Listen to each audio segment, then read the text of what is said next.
everyone. We're going to now talk about Sabrasov, who is one of the most famous Russian painters. He began the Impressionist movement in Russia, and he was actually a teacher to the three famous people we're going to study next week. Sabrasov was born in Moscow in 1830.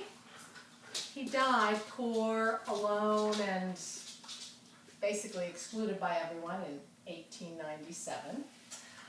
He came from a very wealthy family with well-educated parents. They traveled a lot. They encouraged him to study and read. They gave him whatever opportunities they thought would be beneficial to him. He actually sold his first landscape painting when he was 12. And if you remember, we said landscapes were paintings of the land. Hills, rivers, dells, valleys, trees, forests. Portraits are paintings of people.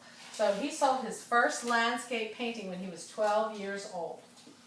In 1844, when he was very young, he entered the Moscow School of Painting, Sculpture, and Architecture.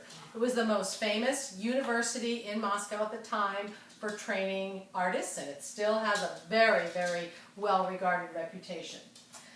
He actually ended up going there to teach after about 10 years. He was that good. He was valued in his lifetime as an amazing painter. In 1870, his third child, a daughter, died.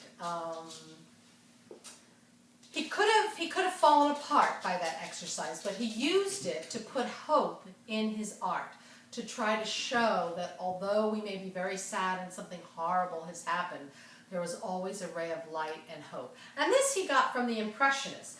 We remember the Impressionists had started their movement about 1860 in France, and he traveled there with his family. He actually studied with some very famous French painters in Paris. So, he used a tragedy in his life to bring hope in his paintings. His paintings still have a very Russian style to them. So when you look at them, they seem very realistic, and they're not fuzzy at all like Monet, and they don't have the soft edges and the frilliness of Cassatt or of Degas. But you always see light and hope.